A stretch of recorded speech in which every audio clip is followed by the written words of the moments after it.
இந்த வீடியோவில் ரொம்ப நாள் கழித்து வெளியாக இருக்கக்கூடிய ஒரு அரசு துறை வங்கியில் வெளியாக இருக்கக்கூடிய வேலைவாய்ப்பு தான் வந்து பார்க்க போகிறோம். இந்த வேலைவாய்ப்பு பொறுத்தவரை நீங்கள் 10ஆம் வகுப்பு படிச்சிருந்தாலும் நீங்கள் வந்து அப்ளை பண்ணிக்கலாம். சப்ஸ்டாஃபுக்கான வேலைவாய்ப்பு அப்படிங்கிற மாதிரி சொல்லியிருக்காங்க. அதாவது அலுவலக உதவியாளருக்கான வேலைவாய்ப்பு அப்படிங்கிற மாதிரி சொல்லியிருக்காங்க. ஆண் பெண் இருபாலருமே இந்த வேலைவாய்ப்புக்கு வந்து அப்ளை பண்ணிக்கலாம். இந்த வேலைவாய்ப்பில் உங்களுக்கு அவங்க என்னென்ன இன்ஃபர்மேஷன் சொல்லியிருக்காங்க, யார் யாரெல்லாம் அப்ளை பண்ணலாம் அப்படிங்கிற எல்லா இன்ஃபர்மேஷனுமே பார்க்க போகிறோம். எலிஜிபிலிட்டி டீட்டெயில், எப்படி அப்ளை பண்ணுறது அப்படிங்கிற எல்லா இன்ஸ்ட்ரக்ஷனுமே பார்க்க போகிறோம். வீடியோவை ஸ்கிப் பண்ணாமல் ஃபுல்லாக பார்த்துட்டு வாங்க. நம்ம சேனலுக்கு இப்போ தான் புதுசு வந்திருக்கீங்கன்னா சப்ஸ்கிரைப் பண்ணிட்டு மறக்காம பக்கத்தில் இருக்கக்கூடிய பெல் பட்டனை கிளிக் பண்ணிக்கோங்க. இந்த நோட்டிஃபிகேஷனில் 484 காலி பணிகள் இருக்குது. மாவட்ட வாரியாக பார்த்திங்கன்னா உங்களுக்கு இருக்கும். அதே மாதிரி மாநில வாரியாக உங்களுக்கு வந்து இருக்கும். 10th பாஸ் பண்ணவங்க இந்த ஜாபுக்கு வந்து அப்ளை பண்ணிக்கலாம். இந்த ஜாப் பார்த்தீங்கன்னா உங்களுக்கு எந்த மாதிரி பேரில் சொல்கிறாங்க அப்படின்னா வந்து சென்ட்ரல் பேங்க் ஆஃப் இந்தியா சஃபாய் கர்மச்சாரி அப்படிங்கிற மாதிரி வந்து சொல்கிறாங்க. இந்த இதில் பார்த்தீங்கன்னா உங்களுக்கு அந்த இதுக்கே இன்னொரு பேரும் இருக்குது, சப்ஸ்டாஃப்னு பேர் இருக்குது.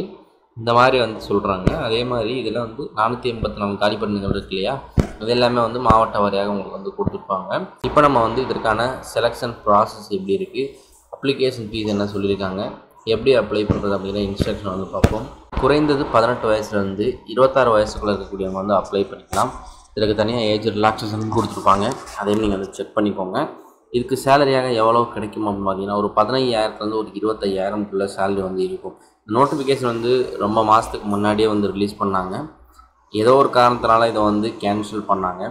அதற்கப்புறம் வந்து திரும்ப தரப்பொழுது வந்து ஓப்பன் பண்ணியிருக்காங்க. அப்ளை பண்ணுறதுக்கு ரொம்ப ஷார்ட் டியூரேஷன் தான் இருக்குது. வருகின்ற 27/6/2024 இந்த டேட்டுக்குள்ளே அப்ளை பண்ணணும். எனக்கு தெரிஞ்சு இன்னும் ஒரு நாள் தான் இருக்குன்னு நினைக்கிறேன். அதுக்குள்ளே வந்து அப்ளை பண்ணிக்கோங்க. இந்த செலெக்ஷன் ப்ராசஸில் உங்களுக்கு ஆன்லைன் எக்ஸாம் இருக்குது. அதே மாதிரி லோக்கல் லாங்குவேஜ் டெஸ்ட்டு, அதுக்கப்புறம் சர்டிஃபிகேட் வெரிஃபிகேஷன் அப்படிங்கிறது இருக்குது. இதில் வந்து உங்களுக்கு ரிட்டன் டெஸ்ட்டில் எந்த மாதிரியான கொஸ்டின் கேட்பாங்க அப்படிங்கிறதையும் கொடுத்துருக்காங்க.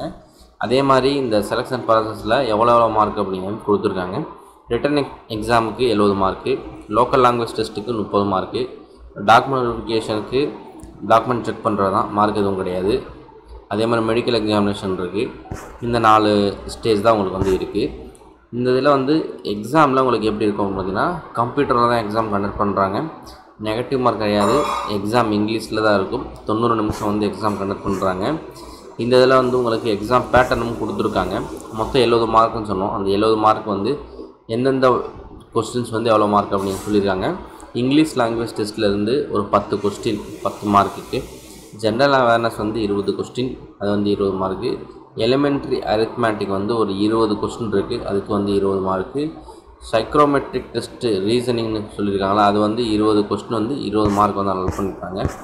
அப்ளிகேஷன் ஃபீஸ் பார்த்தீங்க அப்படின்னா வந்து 850 ரூபா பார்த்தீங்கன்னா நீங்கள் வந்து பே பண்ண வேண்டியிருக்கும். இதுக்கு வந்து ஃபஸ்ட்டு பார்த்தீங்கன்னா SC ST physically challenged people இவங்க, அதுக்கப்புறம் உமன், இவங்களாம் வந்து 175 ரூபா பே பண்ணால் போதும், இன்க்ளூடிங் GSTயோட. அதே மாதிரி பார்த்திங்கன்னா இது தவிர்த்து இருக்கக்கூடியவங்க 850 ரூபா பே பண்ணால் போதும்னு சொல்லியிருக்காங்க. அப்ளை பண்ணுறதுக்கான இன்ஸ்ட்ரக்ஷன் பார்த்தீங்கன்னா சென்ட்ரல் பேங்க் ஆஃப் இந்தியாவுடைய அஃபீஷியல் வெப்சைட்டில் போங்க. அதோடைய கேரியர் பேஜில் போய்ட்டு ரிக்ரூட்மெண்ட்டில் செக் பண்ணி நீங்கள் வந்து அப்ளை பண்ணிக்கலாம். லிங்க் வந்து என்னவெல்லாம் இருக்கும். இது வந்து IBPS வெப்சைட்டுக்கு தான் வந்து ரீடைரக்ட் ஆகும். அப்ளிகேஷன் நீங்கள் பண்ணக்கூடிய எல்லாமே பார்த்தீங்கன்னா IBPSல தான் பண்ண போகிறீங்க. பட் இதில் வந்து நீங்கள் நோட்டிஃபிகேஷன் நீங்கள் வந்து பார்த்துக்கலாம். CBI அதாவது சென்ட்ரல் பேங்க் ஆஃப் இந்தியா இருக்குது பார்த்தீங்கன்னா, அதில் போய்ட்டு நீங்கள் நோட்டிஃபிகேஷன்லாம் நீங்கள் பார்த்துக்கலாம். அதிலே லிங்க் இருந்தால் கூட ரீடைரக்ட் ஆகி IBPS வெப்சைட் தான் வந்து போகுது. ரிஜிஸ்ட்ரேஷன் பொறுத்தவரை வந்து புதுசாக பண்ணுறவங்க நியூ ரிஜிஸ்ட்ரேஷன் பண்ணிக்கோங்க. உங்களுடைய personal detail, education qualification, contact detail எல்லாமே கொடுத்து வந்து ரிஜிஸ்டர் பண்ணிக்கோங்க. பாஸ்வேர்டெலாம் வந்து ஜெனரேட் பண்ணி முடிஞ்சதுக்கப்புறம் பார்த்தீங்கன்னா நீங்கள் டீட்டெயில்ஸ் கொடுத்தீங்கன்னா நீங்கள் சப்மிட் கொடுத்த உடனே வந்து உங்களுக்கு ரிஜிஸ்டர் ஆகிடும்.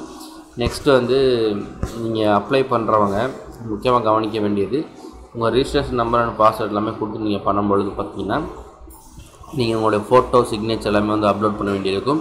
அதே வந்து ஞாபகத்தில் வச்சுக்கோங்க. அதையும் ஸ்கேன் பண்ணி எடுத்து வச்சுட்டு இது பண்ணுங்கள். அதுக்கப்புறம் அப்ளிகேஷன் முடியும் பொழுது பார்த்தீங்கன்னா ஒரு தடவை வந்து ரிவ்யூ பண்ணிக்கோங்க, எல்லாமே கரெக்டாக கொடுத்துருக்கீங்களா அப்படிங்கிறத. இல்லை ஏதாவது மிஸ்டேக் ஆயிருந்துச்சுன்னா அதை வந்து சரி பண்ணிக்கோங்க. எல்லாமே பண்ணிவிட்டு நீங்கள் சப்மிட் கொடுத்து அப்ளிகேஷனை நீங்கள் வந்து பிரிண்ட் எடுத்துக்கலாம். பிரிண்ட் எடுத்து சேஃபாக வச்சுக்கோங்க. ஃப்யூச்சர் வந்து தேவைப்படும். சாஃப்ட் காப்பி எடுக்கணும்னாலும் எடுத்து வச்சுக்கோங்க. மெயிலும் வந்து போட்டு வச்சுக்கோங்க. ஃப்யூச்சரில் கண்டிப்பாக வந்து தேவைப்படும். இதே மாதிரி வந்து இதுக்கான லாகின் ஐடி எல்லாமே வந்து உங்களுக்கு மெயில் பண்ணிடுவாங்க. அதே மாதிரி வந்து மெசேஜும் வந்து உங்களுக்கு வந்து பண்ணிடுவாங்க.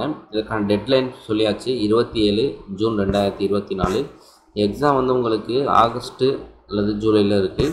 அதே மாதிரி வந்து கால் லெட்டரும் அதே மாதத்தில் டவுன்லோட் பண்ணிக்கலாம். லோக்கல் டெஸ்ட் அப்படிங்கிறது, லோக்கல் லாங்குவேஜ் டெஸ்ட் அப்படிங்கிறது செப்டம்பர் மாதம் வந்து உங்களுக்கு சொல்லியிருக்காங்க. ஃபுல்லாக செக் பண்ணிக்கோங்க. விருப்பம் இருக்கவங்க அப்ளை பண்ணிக்கோங்க. பழைய நோட்டிஃபிகேஷன் பார்க்கணும்னா வந்து நோட்டீஸ் அப்படி கிளிக் பண்ணி பார்த்துக்கோங்க. லாஸ்ட் டேட் எக்ஸ்டெண்ட் பண்ணி லிங்க் விட்டுருக்காங்க. அதை பார்க்கணும்னாலும் நீங்கள் வந்து கிளிக் பண்ணி பார்த்துக்கலாம். இவ்வளோ தான். நெக்ஸ்ட் வீடியோ நண்பர்கள்.